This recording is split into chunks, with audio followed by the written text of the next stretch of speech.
Hello students, इस video में मैं आपको बताने वाला हूं प्रश्नावली 3.3 का फर्स्ट सवाल। जैसा कि जानते हैं फर्स्ट सवाल में टोटल के टोटल यहाँ पे 6 क्वेश्चन दिए गए हैं और 6 के 6 क्वेश्चन मैं इस वीडियो में सॉल्व करके बताऊंगा। इससे पीछे वाले जितने भी चैप्टर हैं उन सभी को मैं सॉल्व कर दिया हूं। अगर आपने वो सारे के सारे वीडियो नहीं देखे हैं तो आप हमारे चैनल की प्लेलिस्ट में जाकर के देख सकते हैं। साइंस का मिलेगा, मैथ मिलेगा, सोशल साइंस मिलेगा, बहुत ऐसे इंपॉर्टेंट चीज मिलेगा जो आपको काम आएगा बोर्ड एग्जाम में। ठीक है, और रही साइंस की बात, तो साइंस तो यार एक एक वीडियो में एक एक चैप्टर से मैंने समाप्त कर दिया सारे के सारे। जाओ देखो और मजे से आराम से पढ़ो, ठीक है, कोई दिक्कत नहीं है। तो ये अभी मैं पढ़ा रहा हूं फिलहाल प्रश्नावली 3.3 का पहला सवाल। यहाँ पे लिखा गया कि निम्न रैखिक समीकरण युग्म को प्रतिस्थापन विधि से हल ज्ञात करना है। यानी हमें जितने भी समीकरण दिए गए हैं उन सभी को भैया प्रतिस्थापन विधि से हल ज्ञात कर लेना है। तो हम प्रतिस्थापन विधि से क्या करेंगे, हल निकालेंगे। बड़ा आसान होता है निकालना। चलिए शुरू करते हैं। पहला सवाल ये दिया गया x प्लस के वाई बराबर 14 और x माइनस के वाई बराबर 4, ये दिया गया है, कोई दिक्कत नहीं। हम क्या करते हैं, एक को समीकरण 1 मानते हैं और एक को समीकरण 2 मान लेते हैं। चलो हम लिख लेते हैं यहाँ से, जैसे x प्लस के वाई है और बराबर में 14 है, इसको हम समीकरण 1 मान लेते हैं। एंड x माइनस के वाई बराबर में 4, इसको समीकरण हम 2 मान लेते हैं। देखो प्रतिस्थापन विधि से सोल्व करना बहुत आसान होता है। ऊपर लिखे तो वैसे तो आपको पता है क्योंकि यहाँ प्रतिस्थापन विधि है कंडीशन, तो प्रतिस्थापन विधि से ही हम हल करेंगे। ठीक है, तो प्रतिस्थापन विधि में क्या होता है, किसी एक का मान निकाल, यदि x का मान इधर निकाल रहे हैं तो हम क्या करें, इस समीकरण में भी x का मान निकाल लो। ठीक है, ध्यान रखना। ओके, तो अगर हम x का मान निकालेंगे तो क्या हम इसको लिख सकते हैं, x बराबर 14 और प्लस के y है तो पक्षांतर करेंगे तो माइनस का y हो जाएगा कि नहीं। तो ये समीकरण यहाँ पे 1 से निकल गया x का मान ये। ठीक है, इसमें भी समीकरण 2 में निकाल लीजिए x का मान, तो x बराबर 4 है तो 4 माइनस का y पक्षांतर करेंगे तो प्लस का y हो जाएगा। चलो यहाँ भी x का मान निकल गया। तो समीकरण 1 में भी x का मान, समीकरण 2 में भी x का मान निकल गया। तो हम क्या करते हैं, या तो समीकरण 1 का मान समीकरण 2 में रखो या फिर समीकरण 2 का मान 1 में रखो, ये आप लिख सकते हो। तो मैं यहाँ पे लिखता हूँ कि समीकरण 1 का मान, ठीक है, मान समीकरण किस में रख दे, 2 में रख देते हैं। समीकरण 2 में रखने पर अच्छा, जब रखने पर हम लिख दिए कि समीकरण 1 का मान 2 में रखने पर, तो 2 वाला कंडीशन हमको पहले लिखना पड़ेगा।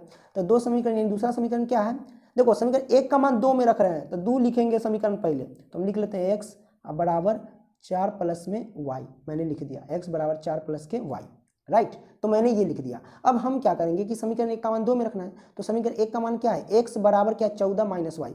तो x बराबर 14 माइनस वाई है, तो x के जगह पे हम 14 माइनस वाई रख सकते हैं, बिल्कुल रख सकते हैं। चलो हम रख देते हैं x के जगह पे ये पूरा वैल्यू 14 माइनस के y बराबर में 4 प्लस के y, क्योंकि कंडीशन यही था तो हमने लिख दिया, है ना। अब हम क्या करते हैं, चलो कोई दिक्कत नहीं, पक्षांतर कर लेते हैं। देखिए चर वाले को एक साइड, अचर वाले को एक साइड। तो चर वाला y है तो माइनस के y इधर रखो, और ये प्लस के y पक्षांतर करेंगे इधर लाएंगे तो माइनस का y, बराबर में ये 4 है तो 4 रखो। और देखो ये प्लस का 14 पक्षांतर करेंगे इधर लाएंगे तो माइनस का 14 हो जाएगा, है कि नहीं। तो हमारे पास ये क्या बचेगा, जैसे कि माइनस वाई यानी माइनस के 1 वाई माइनस के 1 वाई, तो क्या वाई हुआ, माइनस के 2 वाई। देखो समान चिन्ह है तो संख्या ऐड होता है, याद रखना। माइनस है ये भी माइनस, तो समान चिन्ह है तो संख्या ऐड होगा और अपना चिन्ह भी छोड़ देगा। तो माइनस का ये हो जाएगा 2 वाई, यानी 1 वाई तो माइनस के 2 वाई बराबर में 4 में से 14 जाएगा तो माइनस के 10 बचेगा, है कि नहीं। इतना ही बचेगा, माइनस से माइनस कैंसिल। तो इसलिए y बराबर क्या होगा, 2 पंचे 10, इसको काट सकते हो। तो y का जो वैल्यू आ गया भैया, y का मान कितना आ गया, 5 आ गया। अब देखो y का मान तो मैंने 5 निकाल लिया, है कि नहीं। अगर हम y का मान समीकरण 1 या 2 किसी में भी रख सकते हैं तो x का मान निकल जाएगा। इस कंडीशन को आप लागू रखिए। y बराबर 5 है ना, तो हम लिखते हैं y का मान किस में रख दें, समीकरण 1 या 2 किसी में भी रख सकते हैं, हम समीकरण 1 में रख देते हैं, 1 में रखने पर। ठीक है, क्या लिखते हैं, रखने पर। तो समीकरण 1 हमारे पास क्या है भैया, समीकरण 1 ये है, एक हमारे पास ये है, यानी x प्लस के y और बराबर में 14, है ना। अब इसी में हम रखेंगे y का मान, तो y x है तो x लिखो, प्लस y की जगह पे y का मान कितना 5 है तो 5 लिख लो बराबर में 14। ठीक है, तो x बराबर क्या हो जाएगा 14 और ये प्लस का 5 है, पक्षांतर करेंगे तो माइनस का 5 हो जाएगा। तो x का मान कितना हो जाएगा भाई, 14 में से 5 गया तो 9 हो जाएगा। तो आपने देखा इस समीकरण का हल मैंने निकाल लिया, x का मान 9 और y का मान 5 आंसर। तो हम एक जगह कहीं आराम से इसको लिख सकते हैं इसको कि अतः हल बराबर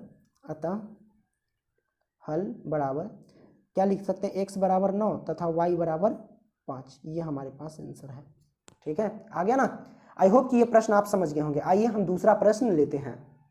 तो प्रिय छात्रों, प्रश्न क्रमांक 1 का दूसरा, है ना, यानी प्रश्नावली जो 3.2 का ये दूसरा सवाल हुआ, तो हम दूसरा सवाल को हम हल करेंगे।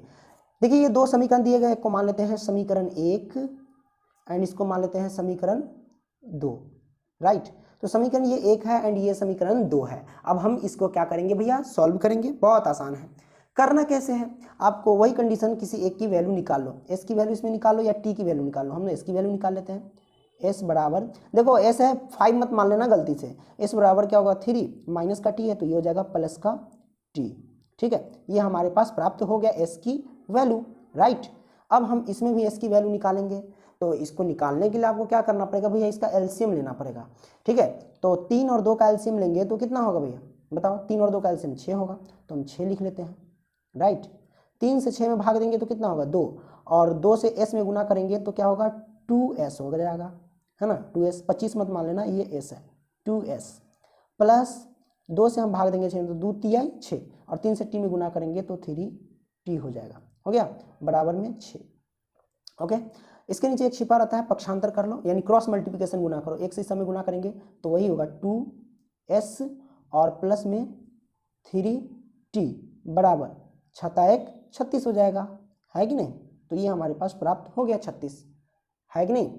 तो ये हमारे पास आ गया। अब देखिए इसमें हम s की वैल्यू निकालो, या फिर डायरेक्ट हम क्या करते हैं, s की वैल्यू समीकरण 2 में पुट कर देते हैं। s की जो वैल्यू है समीकरण 1 का मान समीकरण 2 में रख देते हैं, यानी s की वैल्यू इसमें पुट कर देते हैं। तो हम लिख देते हैं कि s का मान समीकरण किस में रख दे, ऐसे भी आप बना सकते हो, समीकरण 2 में रखने पर, या फिर इधर भी पूरा s का मान निकाल लोगे तो समीकरण 1 का मान 2 या 2 का मान 1 किसी में भी रख दो, पहले ही तरीके से बना सकते हो, रखने पर। ठीक है, तो समीकरण 2 पहले लिख लो, क्या है 2, ठीक है, फिर उसके बाद s है प्लस में 3, फिर उसके बाद t है बराबर में 36। अब रखो s का मान क्या है 3 + t, तो 2 है तो 2, बीच में गुना रहता है तो गुना के लिए आप कोष्ट ले लो। s का वैल्यू कितना 3 प्लस में t, तो t रख दो, ओके, और प्लस में ये हो जाएगा 3t बराबर में 36, राइट। ये हमारे पास आ गया। अब हम क्या करते हैं भाई, इस सब में गुना कर देते हैं। 2 से 3 में गुना करेंगे तो क्या होगा भाई, है ना, तो 6 होगा और प्लस में 2t होगा, है ना, और प्लस में ये हो जाएगा 3 का t बराबर में 36, है कि नहीं। तो ये हमारे पास आ गया, देखो सब में गुना कर दिए। अब 6 है तो 6 लिखो, 2t 3t हो जाएगा टोटल के 5t, है ना, इक्वल 36। अब देखो भाई 5t है तो 5t लिखो, बराबर 36 है तो क्या लिखोगे 36। क्या करेंगे, प्लस का 6 पक्षांतर करेंगे तो माइनस का 6 हो जाएगा ये, है ना। तो हमारे पास क्या प्राप्त हो जाएगा भाई बोलो, तो ये हो जाएगा। अब इसको हम लिख सकते हैं कि 5t बराबर में 36 में से 6 गया तो 30 हो जाएगा, काटो 5 6 30 कट गया। तो t की वैल्यू, है ना, मैंने कुछ गड़बड़ नहीं किया, नहीं किया, ठीक है, t की वैल्यू आ गई भाई 6। तो आपने देखा t की वैल्यू तो मैंने निकाल लिया। अब हम क्या करेंगे, यहाँ पे t का मान समीकरण 1 में रख देंगे तो हमें s की वैल्यू ज्ञात हो जाएगी। तो हम लिख देते हैं यहाँ पे, ऐसे तो आप समीकरण 2 में भी रख सकते, 2 में थोड़ा लॉन्ग प्रोसेस हो जाएगा, इसलिए हम इसमें रख देते हैं समीकरण 1 में। तो लिख देते हैं t का मान समीकरण 1 में रखने पर, 1 में रखने पर, है ना, t का मान समीकरण 1 में रखने पर। तो एक हमारे पास ये है भैया, क्या है s माइनस के t बराबर 3। तो हम क्या करते हैं भाई, s है तो s माइनस t की जगह पे हम 6 रखते हैं बराबर में 3। तो s बराबर में 3 है, माइनस का 6 प्लस का 6 हो जाएगा, तो s का मान कितना हुआ 6 3 9। तो हमारे पास ये प्राप्त हो गया आंसर, राइट। तो s का मान 9 और t का मान 6, ये हमारे पास राइट आंसर हो गया। तो आई होप कि ये समझ गए होंगे, क्वेश्चन नोट कर लेना। चलिए हम तीसरा प्रश्न लेते हैं, पहले का तीसरा।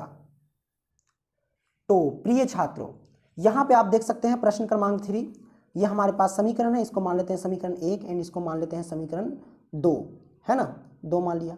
हम क्या करते हैं, यहाँ कुछ एक्टिविटीज करते हैं।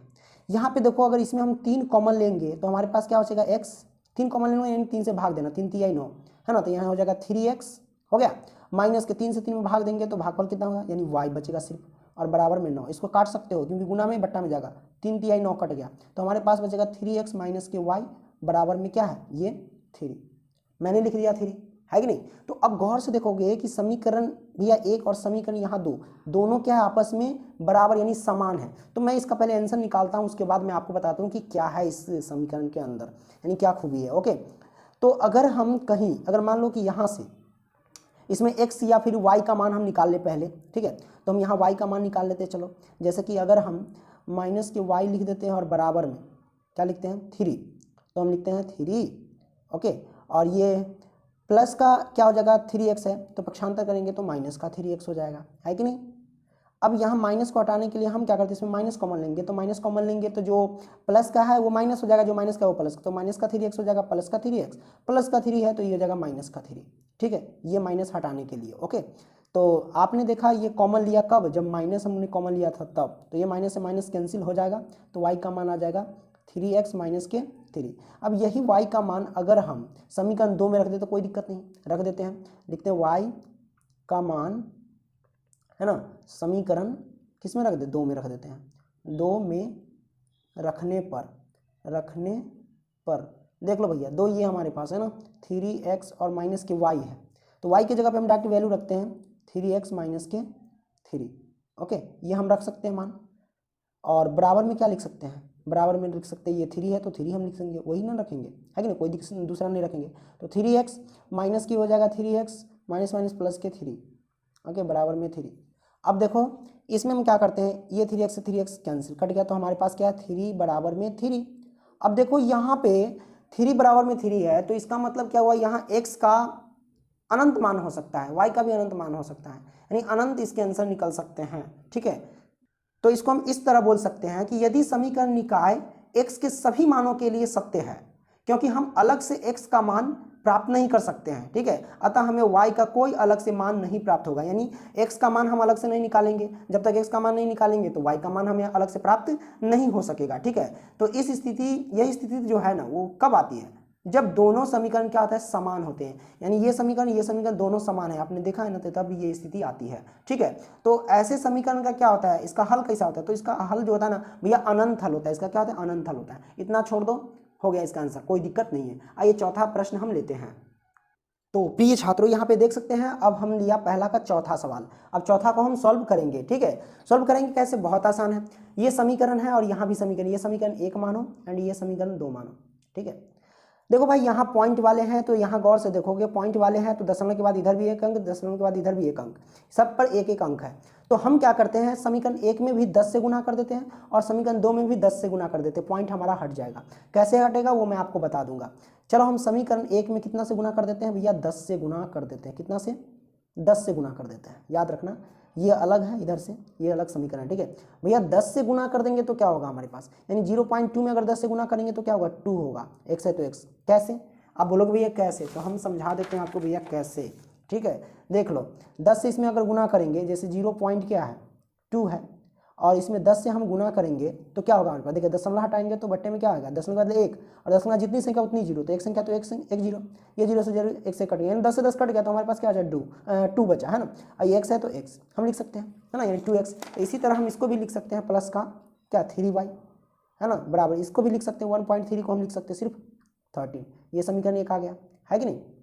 गुना करने पर समीकरण 2 में भी क्या करो, 10 से गुना कर दो, कितना से गुना कर दो भाई, 10 से गुना कर दो, गुना कर देंगे तो ये क्या होगा 4x प्लस में क्या होगा 5y और ये हो जाएगा 23, राइट। ये समीकरण 2 है तो 2 लिख दो, समझ में आ गई बात।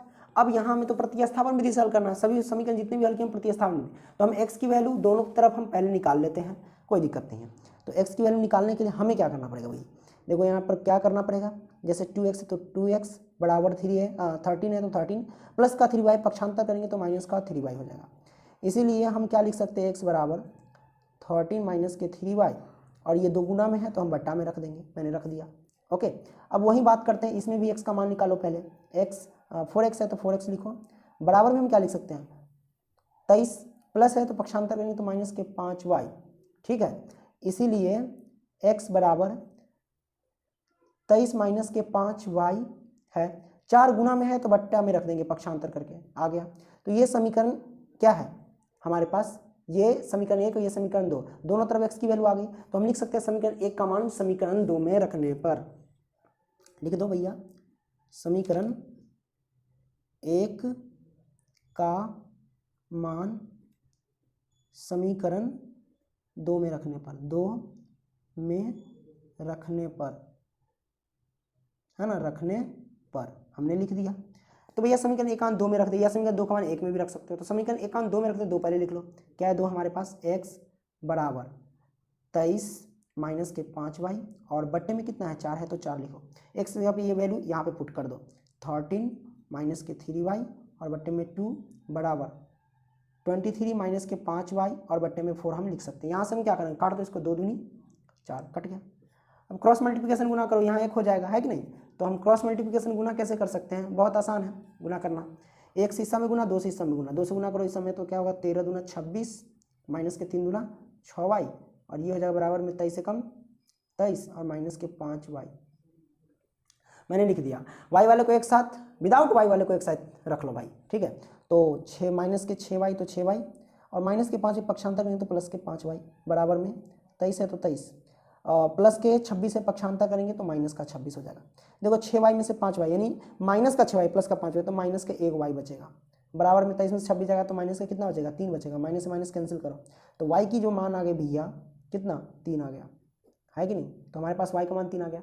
अब y का मान हम क्या करते हैं, समीकरण 1 या 2 किसी में भी रख देंगे तो x का मान निकल जाएगा, है कि नहीं। तो हम लिख देते हैं यहाँ पे y का मान समीकरण 1 में रखने पर, ठीक है। लिखते हैं y का मान समीकरण भैया किस में 1 में रखने पर आप लिख लेना, ठीक है। तो समीकरण 1 हमारे पास ये है, लिख दो x बराबर 13 माइनस 3, बीच में गुना बढ़ता है, गुना लिखो, y की जगह पे कितना 3 मान आया तो 3 लिखो और बट्टे में 2, x की वैल्यू कितना आ जाएगी देखो 3 3 9 हुआ, ठीक है। तो 13 में से 9 घटाएंगे तो कितना हो जाएगा 4 और बट्टा में 2 है तो 2 लिखो, 2 दूनी 4 काटो तो x की वैल्यू कितना आ जाएगी 2। तो हमारे पास x का मान आ गया 2 और y का मान आ गया 3, ये हमारे पास भैया आंसर आ गया, ठीक है। आइए इसी प्रकार हम 5वां प्रश्न लेते हैं। अब हमारे पास 5वां प्रश्न है, यहाँ पे आप देख सकते हैं ये 2 समीकरण है, ये समीकरण 1 एंड ये समीकरण 2, ठीक है। हमने मान लिया यहाँ करने वाले सवाल कोई दिक्कत नहीं, x की वैल्यू निकालेंगे दोनों तरफ या y की वैल्यू, किसी की वैल्यू निकाल सकते हैं, मैं ये नहीं कि बार बार x की वैल्यू निकालूं, हम y की वैल्यू भी निकाल सकते हैं, नो प्रॉब्लम। तो जैसे कि करनी 2x है तो करनी 2x बराबर में क्या है भाई 0 है ना, छोड़ दो, प्लस का करनी 3 है पक्षांतर करेंगे तो माइनस का करनी 3y हो जाएगा, यही ना होगा क्योंकि 0 ऐड करेंगे या घटाएंगे कोई फर्क नहीं पड़ता। इसीलिए x बराबर कितना हो जाएगा भैया माइनस के करनी 3y और बट्टे में हो जाएगा करनी 2, ये आ जाएगा x की वैल्यू। अब हम क्या करते हैं इसमें भी x की वैल्यू निकालते हैं, तो अगर करनी 3x है बराबर माइनस के 8y है करनी, तो ये हो जाएगा प्लस का करनी 8y, राइट। इसीलिए हम इसको क्या लिख सकते हैं x बराबर करनी 8y और बट्टे में करनी 3, ये प्राप्त हो जाएगा हमारे पास, ठीक है। x की वैल्यू आ गई तो हम लिख देते हैं समीकरण 1 का मान समीकरण 2 में रखने पर या समीकरण 2 का मान 1 में रखने पर। तो हम लिखते हैं भैया यहाँ पे समीकरण 1 का मान समीकरण 2 में रखने पर, 2 में रखने पर, बात तो वही है रखने पर, है कि नहीं। तो 2 ये हम लिख देते हैं x बराबर करनी 8y और बट्टे में करनी के 3, ये x की वैल्यू यहाँ पे पुट कर दो तो माइनस के करनी 3y और बट्टे में करनी 2 बराबर हो जाएगा करनी 8y और बट्टे में करनी 3, ये हमें प्राप्त हो जाएगा, है कि नहीं। तो यहाँ से हम क्रॉस मल्टीप्लिकेशन गुना कर लेते हैं। क्रॉस मल्टीप्लिकेशन अब गुना करोगे तो कैसे होगा भाई, देख लो बहुत आसान है, ये इससे इसमें गुना इससे इसमें गुना। अब देखो करनी 3 से करनी 3 में गुना करेंगे तो करनी 9 और 9 का वर्गमूल कितना होता है, 9 का वर्गमूल भाई 3, तो वर्गमूल 3 निकलेगा तो 3 हम लिख देते हैं, 3y वो भी हो जाएगा माइनस का 3y। कैसे देखो करनी 3 से करनी 3 में गुना करेंगे तो करनी 9, 9 का रूट निकालोगे भाई तो 3 ही ना होगा, माइनस तो माइनस y है तो y रख दोगे तो ये आ गया बराबर, इसमें गुना करो करनी 2 से करनी 8 में 8 दूनी 16 यानी करनी 16 होगा, 16 का वर्गमूल यानी इसका रूट से बाहर करेंगे 16 का तो 4 आएगा और ये y है तो y रहेगा, ठीक है। चलो पक्षांतर, ये माइनस का 3y प्लस का 4y पक्षांतर करेंगे तो माइनस का 4y बराबर में बचेगा सिर्फ यहाँ 0, माइनस 3y माइनस 4y तो माइनस के भाई 7y बराबर 0, माइनस 7 से 0 में भाग देंगे तो क्या होगा भाई 0 ही आएगा, तो y का मान 0 आ गया। उसी तरह अगर हम y का मान समीकरण 1 में रख दे या किसी में भी रख दे तो क्या होगा 0, उसका भी मान x का भी मान 0 आएगा। तो हम यहाँ पे लिखते हैं भैया y का मान समीकरण 1 में रखने पर, 1 में रखने पर रख दो तो एक हमारे पास ये है x बराबर माइनस के करनी 3 और गुने में y की जगह पे 0 रख दो और बट्टे में करनी 2। अब बताओ 0 से करनी 3 में गुना करेंगे तो 0 ही प्राप्त होगा और 0 में दुनिया की किसी भी संख्या से भाग दोगे तो भाई 0 ही, सारे के सारे 0 हो जाएंगे। आपको पता होगा 0 से दुनिया की कोई भी संख्या में गुना करो तो 0 प्राप्त होगा, और 0 प्राप्त होगा तो ये हो जाएगा 0 बटे करनी दो से 0 भाग देंगे तो 0 ही आंसर आएगा, यानी x का मान जो आ गया भैया 0, x का मान 0, y का मान 0, राइट, ये हमारे पास आंसर आ गया। आइए तो ये जो प्रश्नावली 3.3 का पहला का एक लास्ट सवाल है, पहला का छठा सवाल, तो उसको हम सॉल्व करेंगे, फिर दूसरा तीसरा सब देखेंगे। अब देखो यहाँ पे हमारे पास छठा प्रश्न है पहला का, ठीक है, तो पहले का छठा प्रश्न हम सॉल्व कर लेते हैं और ये लास्ट है, ठीक है। तो यहाँ पे देखो समीकरण इसको मानो 1 एंड इसको मान लो समीकरण 2, यहाँ हम सॉल्व करेंगे, बट्टा पर का है कोई दिक्कत नहीं, भिन्न का तो क्या है, एलसीएम लेंगे, 2 3 का एलसीएम भैया कितना होगा, 2 3 का एलसीएम 6 होगा, हम 6 लिख लेते हैं, 2 से भाग देंगे 6 में, 2 3 6 तो 3 आएगा, और 3 से 3x में गुना करेंगे तो 9x है ना, ये सब तो आता ही होगा, माइनस 3 से 6 में भाग देंगे तो 2, 2 से 5y में गुना करेंगे तो 2 पंचे 10, ये हो जाएगा 10y, बराबर में क्या होगा माइनस का 2, ठीक है। इसको आप सोल्व कर लेते हैं, कैसे सोल्व करेंगे, बहुत आसान है, क्रॉस मल्टीप्लिकेशन गुना तिरछी गुना, तो इसको गुना करेंगे 1 से सब में गुना करेंगे तो 9x और माइनस के 10y हो जाएगा, क्रॉस मल्टीप्लिकेशन गुना, बराबर 6 से -2 में गुना करेंगे तो माइनस के 12 हो जाएगा, है कि नहीं, तो ये हमारे पास प्राप्त होगा। अब इसमें हम x की वैल्यू निकाल लेते हैं, x की वैल्यू निकालने के लिए हम क्या करते हैं, 9x बराबर में माइनस का 12, तो माइनस का 12 माइनस का 10y है तो पक्षांतर करेंगे तो प्लस का 10y हो जाएगा, है कि नहीं, इसीलिए हम क्या लिख सकते हैं, x बराबर में माइनस का 12 और प्लस के 10y बटे में 9 गुना में है तो पक्षांतर करेंगे तो बटा में जाएगा, राइट, ये हमारे पास प्राप्त हो गया। ओके, तो x की वैल्यू ये आई। अब इसमें भी हम क्या करते हैं, समीकरण 2 का भी में भी x की वैल्यू हम निकाल लेते हैं, तो 3 दूनी 6, एलसीएम तो 6 ही होगा इसका, है ना, तो हम 6 लिख लेते हैं, 3 दूनी 6, तो अगर हम तो यहाँ 2 हो जाएगा 2x और प्लस में 2 3 तो यहाँ 3y बराबर में क्या हो जाएगा 13 माइनस के 6 से 13 बटे में 6, 6 से 6 कट जाएगा तो हमारे पास क्या बचेगा 2x प्लस के 3y और बराबर में 13, यही नहीं होगा, हाँ यही होगा, ठीक है। अब हमारे पास क्या ये आ गया, x की वैल्यू निकाल लो, इससे x की वैल्यू निकालने के लिए 2x लिखेंगे बराबर में 13 प्लस का 3y, तो पक्षांतर करेंगे तो माइनस का 3y, इसीलिए x बराबर क्या हो जाएगा 13 माइनस के 3y और बट्टे में 2 गुना में है तो बट्टा में आ जाएगा, है कि नहीं। तो ये हमारे पास x की वैल्यू आ गई, इधर भी x की वैल्यू हम लिखते हैं। आप समीकरण 1 का मान 2 में रखने पर या 2 का मान 1 में लिख देते हैं, यहाँ पे समीकरण 2 का मान, समीकरण किस में रख दें, समीकरण 1 में रखते हैं, 1 में रखने पर तो समीकरण 2 का मान 1 में रख रहे थे, एक हमारे पास ये है तो यही लिखेंगे पहले, x बराबर माइनस के 12 प्लस में 10y और बट्टे में 9। ओके, अब x की जगह पे ये पूरा मान रख दो, 13 माइनस के 3y और बराबर में 2, बराबर में क्या होगा माइनस के 12 प्लस में 10y और बट्टे में 9, तो क्रॉस मल्टीप्लिकेशन गुना कर लेंगे इसका, चलो गुना करते हैं, आर पार गुना, इससे गुना करेंगे तो 13 से और 9 में गुना करेंगे, है ना, तो 13 9 कितना हो जाएगा 117 और माइनस के 9 तिहाई 27y और बराबर में 2 से इसमें गुना करेंगे तो माइनस का 24 और प्लस में 2 से 10 में गुना करेंगे तो 20y, x वाले y वाले को एक साथ, विदाउट y वाले को एक साथ रखो, तो माइनस के 27y तो माइनस के 27y लिखो, और ये प्लस का 20y है, पक्षांतर करेंगे तो माइनस का 20y बराबर में माइनस का 24 तो 24 प्लस का 117 पक्षांतर करेंगे तो माइनस का 117 होगा, तो हमारे पास क्या प्राप्त होगा, ये माइनस माइनस तो जोड़ेंगे तो क्या होगा माइनस के 20 20 40 यानी 47 के y हो जाएगा, बराबर में -24 -17 जोड़ो तो कितना होगा, क्योंकि समान चिन्ह है तो संख्या जुटेगा, है कि नहीं, तो ये हो जाएगा 7 4 11 के 1 हासिल 1, फिर 2 और 1 3 और ये 131, है कि नहीं, वो भी हो जाएगा क्या, मैंने कुछ गलती कर दिया, ये ना 141 होगा, कितना होगा 141, वो भी समान चिन्ह है तो समान चिन्ह रखो, माइनस से माइनस कैंसिल, तो माइनस माइनस अगर कट गया तो इसीलिए क्या लिख सकते हैं इसको, y बराबर 141 बट्टे में 47, काटो तो क्या 3 से कटेगा क्या, 7 21 और 4 तिहाई 12 जो, हाँ 47 तिहाई कटेगा ये भैया 141, तो y का मान जो आ गया भैया यहाँ पे देख लो, y की वैल्यू 3 आ गई, राइट, ये हमारे पास आंसर आ गया। अगर हम y का मान समीकरण 1 में रख दे या किसी 2 में तो हमें x की वैल्यू प्राप्त हो जाएगी, तो हम यहाँ पे लिखते हैं y का मान समीकरण 1 में रख देते हैं, 1 में रखने पर तो एक हमारे पास ये वाला है तो हम इसको लिख देते, मैं दिखा देता हूँ, है ना, ये हमारे पास समीकरण 1 है, x बराबर हम लिख देते हैं माइनस के 12 प्लस के 10y है ना, तो y है तो देखो 10y है तो गुना में रखो, क्योंकि y और 10 में गुना का संबंध, तो y तो और y की वैल्यू कितना है 3 है, तो हम 3 लिख देते हैं, y के मान हमने 3 निकाला था ना, ये देखो, है कि नहीं, तो 3 मैंने रख दिया, और बट्टे में 9 है, इसके तो 9 लिख दो। अब x बराबर माइनस के 12, 10 तिया 30 यानी प्लस के कितना 10 तिया 30 हो जाएगा और बट्टे में 9 है ना। तो x बराबर कितना हो जाएगा, देखो 30 में से 12 जाएगा तो कितना होगा 8, सॉरी 8 में बोल रहा हूँ, घटा दो इसको तो ये हो जाएगा 18 और बट्टे में 9, 9 दूनी 18 काट दो तो x का मान 2 होगा, है ना। तो ये हमारे पास आंसर आ जाएगा, x का मान 2, राइट। तो आई होप कि ये सारे के सारे प्रश्न समझ गए हैं। वीडियो पसंद है तो लाइक करना एंड दोस्तों को भी शेयर करना। धन्यवाद दोस्तों।